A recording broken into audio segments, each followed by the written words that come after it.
Hello guys, previous video हमने देखा था AC voltage applied to a series LCR circuit और इसका हमने फेजर डायग्राम सॉल्यूशन देखा था। इस वीडियो हम देखेंगे इसका एनालिटिकल सॉल्यूशन। तो चलिए स्टार्ट करते हैं। सबसे पहले तो ये देखो, हमने किरचॉफ लूप रूल से देखा था। तो जो V L plus V R plus V C वो किसके इक्वल था? सोर्स वोल्टेज के। Voltage across the inductor, voltage across the resistance and voltage across the capacitor, वही उनका सम किसके इक्वल होगा? सोर्स वोल्टेज के, क्योंकि तीनों में ही सोर्स वोल्टेज डिस्ट्रीब्यूट हो जाएगी because they are connected in series. ठीक है। अब इसके बाद देखो, जो हमारा V है, सोर्स वोल्टेज है, वो किससे गिवन होगा? AC voltage that will be given by VM sign omega T. इसके बाद अगर हम I को देखें, I क्या होता है? Differentiation of charge, rate of change of charge. ठीक है। और डी बाई डी टी क्या हो जाएगा? Double differentiation of D two Q by D T square. ठीक है। अब इन वैल्यूज़ को हम कहाँ पुट कर देंगे? तो D I by D T की जगह ये वैल्यू पुट कर देंगे चार की टर्म्स में एंड आई की जगह पे ये वैल्यू पुट कर देंगे। तो हमारी इक्वेशन क्या बन जाएगी? हमारी इक्वेशन बन जाएगी कुछ ऐसी। तो ये इक्वेशन हो जाएगी L D two Q D T square plus R D Q by D T plus Q by C equal to V M sine omega T. ठीक है। और ये हमने क्लास 11 में देखा था। ये इक्वेशन किसकी थी? फोर्स डैम्प ऑसिलेटर की इक्वेशन थी। ठीक है। अभी हम एलसी ऑसिलेशन पढ़ेंगे तब इसमें ये बात और क्लियर होगी। इसके बाद देखो, जो इसका सॉल्यूशन होगा वो क्या होगा? बिकॉज ये एक double differential equation, double second order differential equation है क्यू के लिए। तो उसका जो सॉल्यूशन होगा Q equal to Q M sine omega T plus 5 plus theta, जिसमें क्यू एम क्या है?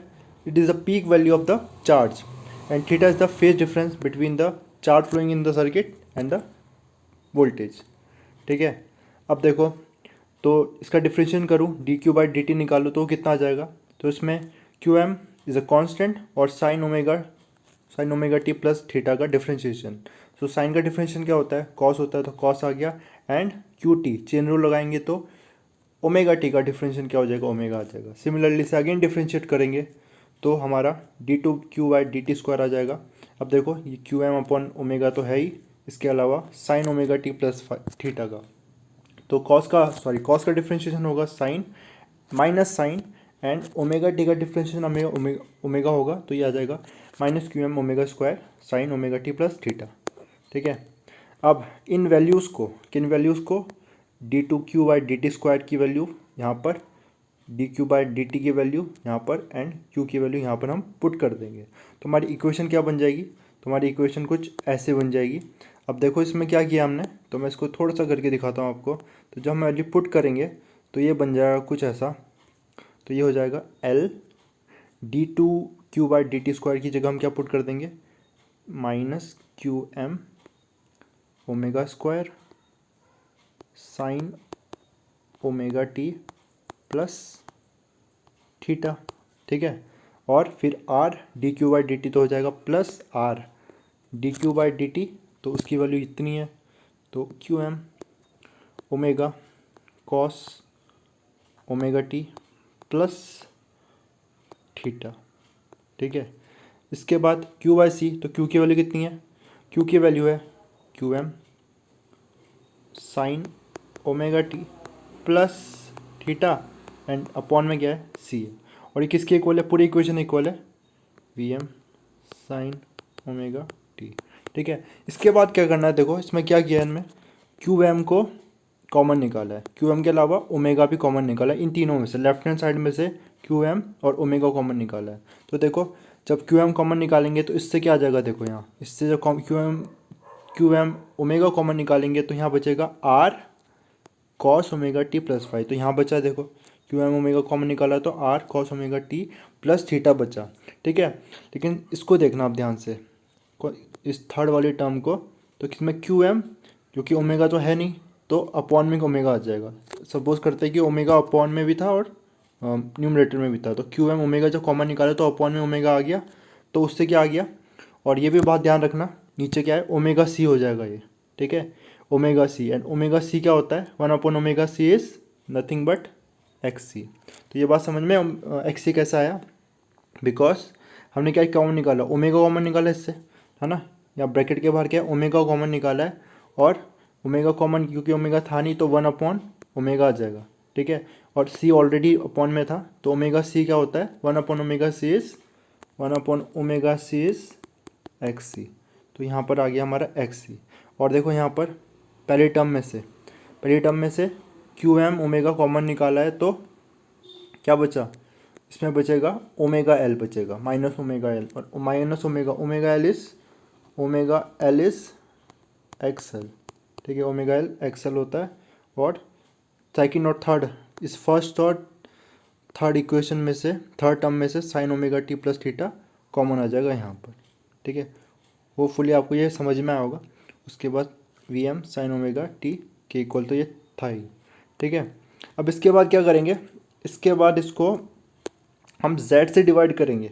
ठीक है, अब z से मल्टीप्लाई और डिवाइड करेंगे, तो z क्या था, ये हमने फेजर डायग्राम सॉल्यूशन में देखा था। z क्या था, z was the impedance. Impedance मतलब कितना ऑब्स्ट्रक्शन है, कि कितना ऑब्स्ट्रक्शन होगा एसी सर्किट में। जब एलसीआर सर्किट है तब उसमें कितना ऑब्स्ट्रक्शन होगा करंट के फ्लो में, तो वो z था। और हमने z देखा था कि कितना आया था, √r² plus x C minus XL whole square. ठीक है, तो हम z को ये यहाँ पर ले सकते हैं, और z से ही हम क्या करेंगे, इस इक्वेशन को 7.3 को डिवाइड और मल्टीप्लाई करेंगे।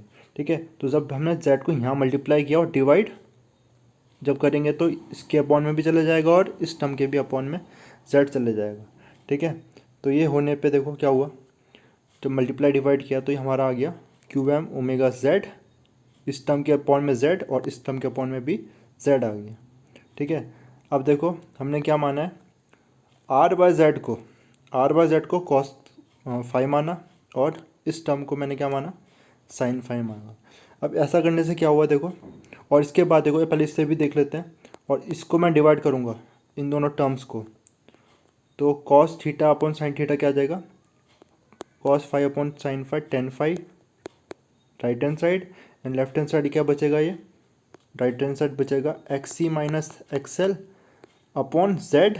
ठीक है, अपॉन जेड, और फिर उसके बाद आर अपॉन जेड। ठीक है, आर अपॉन जेड, तो आर अपॉन जेड, तो और जेड से जेड कैंसिल हो जाएगा, तो अल्टीमेटली क्या बचेगा, तो यहाँ से हमारा एंगल मिल जाएगा मुझे, फाई एंगल। ठीक है, ये फाई एंगल है, मुझे मिल जाएगा tan inverse X C minus XL by R. अब देखो मैंने क्या किया, इनकी वैल्यूज़, इसकी वैल्यू r/z की वैल्यू cos फाइव पुट करी, and X C minus XL upon Z sine phi put करी। इससे क्या होगा, ये क्या बन जाएगा, ये टर्म बन जाएगा cos phi cos omega T plus phi and plus sine phi, आगे sine omega T plus phi, ये बन जाएगा। ठीक है, ये अब ये बन जाएगा। और इसके बाद देखना, तो ये आपको ट्रिग्नोमेट्री से आपने देखा होता है, ये किसकी इक्वेशन थी, जब भी हमारे पास क्या होता है, जब भी हमारे पास cos A cos B plus sign B, ये किसके इक्वल होता है, तो ये इक्वल होता है cos A माइनस बी के। ठीक है, तो ये क्या हो जाएगा हमारे पास, cos A माइनस बी, यानी कि यहाँ पर हो जाएगा ये, अगर इनको मैं पुट करने के बाद ये आ जाएगा cos ओमेगा टी, जो कि हमारा A है। ठीक है, plus omega T plus theta, और B कितना है, जब मैं किसको पुट करूँगा तो फाई वाला टर्म है, माइनस फाई, तो ये आ जाएगा। ठीक है, और बाहर ब्रैकेट में तो हमारे ये टर्म मैंने इसका बताया, तो ब्रैकेट के बाहर क्या है, ये टर्म्स है। ठीक है, उसे भी देख लेते हैं, तो ये अल्टीमेटली क्या आ जाएगा, क्यू एम ओमेगा जेड, और जो मैंने टर्म अभी करके दिखाया वो आइडेंटिटी लगा के ये आ जाएगा, और राइट हैंड साइड में हमारा V M sine omega T तो चल ही रहा है। तो इसमें मैं साइन ओमेगा टी की जगह क्या प्लेस कर सकता हूँ, साइन ओमेगा टी की जगह कॉस ओमेगा टी माइनस पाई/2 ये रख सकता हूँ। और अब मैं क्या कर सकता हूँ, इन दोनों इस इक्वेशन को लेफ्ट हैंड साइड और राइट हैंड साइड को कंपेयर कर सकता हूँ। तो कंपेयर करने के बाद देखो क्यू एम ओमेगा जेड किसकी इक्वल आ जाएगा, वी एम के इक्वल आ जाएगा। तो यानी कि वी एम क्या आ गया, वी एम आ गया क्यू एम ओमेगा जेड के इक्वल। ठीक है, और इसमें अगर मैं किसको z को अपॉन में ले जाऊँ वी एम के, तो V M upon Z will be equal to Q M omega the peak value of voltage divided by impedance, and that will be equal to I M peak value of current and Q M omega, यानी कि I am मेरे पास क्या आ गया, Q M omega आ गया। ठीक है, और यहाँ देखो इस इक्वेशन को फिर से देखना, इसका जो ये कॉस वाला पार्ट था तो यहाँ पर क्या आ गया था, cos omega T minus pi by two. अब इसे भी कंपेयर करो तो देखो यहाँ पर थीटा माइनस फाई किसके इक्वल आ जाएगा, माइनस पाई बाय टू के। तो theta minus pi by two के, यहाँ से थीटा कितना आ गया, minus pi by two plus phi आ गया। ठीक है, तो अब करंट, जैसा कि हमने देखा था करंट क्या था, D Q by D T, और D Q by D T ये था Q M omega cos omega T plus theta के इक्वल। अब इसके बाद देखो थीटा को क्या लिख सकता हूँ मैं, थीटा क्या आया था हमारा, minus pi by two plus five. तो जब मैं cos omega T minus pi by two plus five लिखूँगा तो ये कितना आ जाएगा, ये sine, because pi by two minus any angle is sine omega T plus five आ जाएगा, बिकॉज कॉस क्या होता है, cos is a odd function. ठीक है, तो माइनस जो है ये प्लस ही होगा इसका। ठीक है, तो ये आ जाएगा हमारा I am sine omega T plus five के इक्वल।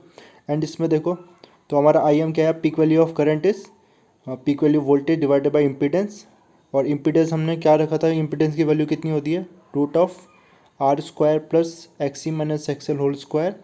एंड फाइव तो हमारा पहले ही निकल चुका है, tan inverse X C minus XL by R. ये रिजल्ट हम देख चुके हैं, फेजर डायग्राम से भी सेम सॉल्यूशन आया था, उसको हमने प्रीवियस वीडियो में डिस्कस किया था।